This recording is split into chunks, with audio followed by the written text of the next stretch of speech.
بسم اللہ الرحمن الرحیم وَنَبِّئْهُمْ عَنْ ضَيْفِ إِبْرَاهِيمَ، اور آپ خبر سنا دیجئے ان کو ابراہیم کے مہمانوں کی۔ اِذْ دَخَلُوا عَلَيْهِ، جب وہ داخل ہوئے اس کے اوپر، فَقَالُوا سَلَامًا، تو وہ کہنے لگے سلام۔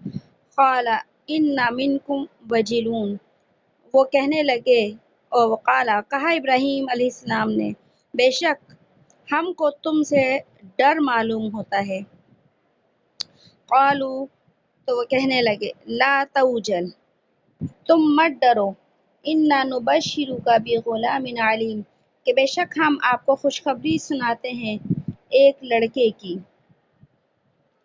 یہاں سے اللہ رب العزت نے حضرت ابراہیم علیہ السلام کا قصہ بیان کیا ہے۔ یہ قصہ ہم پچھلے اسباق میں بھی پڑھ چکے ہیں، اور پھر دوبارہ سے اللہ رب العزت نے اس قصے کو جو ہے یہاں پر بیان کیا ہے۔ سورہ ہجر ہماری چل رہی ہے۔ سورہ ہجر کے اندر جو ہے پچھلے اسباق کے اندر اللہ نے جنتی لوگوں کا بھی تذکرہ فرمایا، اور اسی طریقے سے جہنمی لوگوں کا تذکرہ فرمایا۔ اور یہاں پر حضرت ابراہیم علیہ السلام کا جو قصہ ہے، اور حضرت لوط علیہ السلام کا جو قصہ ہے، وہ نبی صلی اللہ علیہ وسلم کی تسلی کے لیے جو ہے وہ بیان فرمایا گیا کہ حضرت ابراہیم علیہ السلام ہمارے نبی صلی اللہ علیہ وسلم کے جد امجد کہلاتے ہیں، کہ آپ ان کی نسل میں سے تھے۔ تو حضرت ابراہیم علیہ السلام چونکہ بڑی عمر کے ہو چکے تھے، لیکن اس وقت تک ان کے ہاں اولاد نہیں تھی جس وقت کا یہ واقعہ ہے۔ تو ان کے پاس اللہ پاک نے فرشتوں کو جو ہے وہ انسانوں کی شکل میں مہمان بنا کر بھیجا۔ جب وہ حضرت ابراہیم علیہ السلام کے گھر جو ہے وہ فرشتے آئے، تو ابراہیم علیہ السلام کو آنے کے بعد انہوں نے سلام کیا۔ سلام جب کیا تو ابراہیم علیہ السلام سمجھ گئے کہ یہ جو ہے ایمان والے ہیں، اور پھر ان کو مہمان سمجھا، اور سمجھ کر جو ہے فوراً ان کے کھانے کا جو ہے وہ تیار کرنے کا حکم دیا مہمان نوازی کے لیے۔ تو جب کھانا تیار ہو کر جو ہے ان فرشتوں کے لیے لا کر رکھا گیا، تو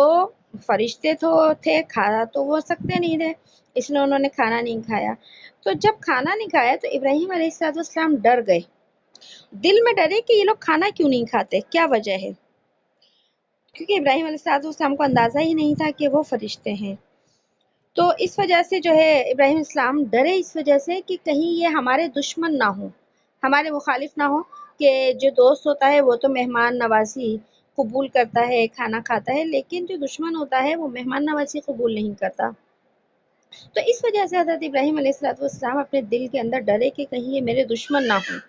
تو اس وقت حضرت ابراہیم علیہ السلام کو دیکھ کر فرشتوں نے کہا کہ آپ جو ہے وہ ہم سے نہ ڈریے، گویا ہم آپ کے دشمن نہیں ہیں، بلکہ ہم تو اللہ کی جانب سے آئے ہیں اور فرشتے ہیں، اور ہم آپ کے لیے خوشخبری لے کر آئے ہیں۔ اور خوشخبری یہ ہے کہ ہم آپ کو ایک بچے کی جو ہے وہ بشارت دیتے ہیں کہ اللہ پاک آپ کو ایک فرزند عطا کرے گا، یعنی بیٹا عطا کرے گا، اور وہ بیٹا بھی جو ہے ایک علم والا ہوگا، اس کی اونچی شان ہوگی، مطلب یہ کہ وہ نبی ہوگا، کیونکہ اپنے دور میں امت کے لوگوں میں سب سے زیادہ جو علم والا شخص ہوتا ہے، اللہ اسی کو کیا کرتے ہیں، نبی بناتے ہیں، نبی بنا کر اس کو اپنی امت میں سے سب سے زیادہ علم عطا کر دیتے ہیں۔ تو یہاں پر حضرت ابراہیم علیہ السلام کو جو فرشتوں نے خوشخبری دی، وہ حضرت اسحاق علیہ السلام کی خوشخبری تھی۔ اور اسی طرح دوسری مقام پر اللہ پاک نے اس بات کو بھی بیان فرمایا کہ جب وہ فرشتے خوشخبری لے کر آئے تھے تو ساتھ میں، اور یہ آیات بھی ہم پڑھ چکے ہیں کہ فرشتوں نے حضرت ابراہیم علیہ السلام کو جو خوشخبری دی، تو بیٹے کی بھی خوشخبری دی اور پوتے کی بھی خوشخبری دی کہ آپ کو ایک فرزند عطا ہوگا، اس کو بھی اللہ پاک ایک بیٹا عطا کریں گے، وہ بھی علم والا ہوگا، یعنی آپ کا بیٹا بھی نبی ہوگا اور آپ کا پوتا بھی جو ہے وہ نبی ہوگا۔ تو حضرت ابراہیم علیہ السلام کے جو بیٹے تھے حضرت اسحاق علیہ السلام، اور پھر ان کے جو بیٹے تھے وہ تھے حضرت یعقوب علیہ السلام۔ یہ خوشخبری جب لے کر آئے تو حضرت ابراہیم علیہ السلام فرشتوں سے کہنے لگے کہ تم مجھے اس بڑھاپے کی حالت میں اولاد کی خوشخبری سناتے ہو، کہ یہ تو ایک بڑی عجیب سی بات ہے۔ تو فرشتے کہنے لگے کہ ہم آپ کو اس حالت کے اندر ہی جو ہے وہ اور یعنی اس عمر کے حصے کے اندر اولاد کی خوشخبری اللہ کی طرف سے سناتے ہیں. آپ جو ہے اپنے بڑھاپے پہ نظر نہ کیجیے اور اللہ کی رحمت سے نا امید نہ ہو اور اللہ کی رحمت سے جو ہے وہ امید رکھیں.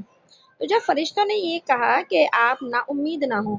تو پھر حضرت ابراہیم علیہ السلام نے جواب دیا کہ اپنے رب کی رحمت سے کون نا امید ہوتا ہے، یعنی کہ میں تو جو ہے اللہ کی رحمت سے پر امید ہوں، لیکن چونکہ ایک انسانی فطرت ہے کہ اس عمر کے اندر اولاد ہونا ایک جو ہے ناممکن نہیں لیکن مشکل کام ضرور ہے. اس وجہ سے حضرت ابراہیم علیہ السلام کو جو ہے کیا ہوا، حیرت ہوئی اور کہنے لگے کہ اللہ کا وعدہ سچا ہے اور مجھے امید نہیں بلکہ اللہ کی وعدے کے اوپر، اللہ کی بات کے اوپر کامل یقین ہے. اور پھر اس کے بعد کہنے لگے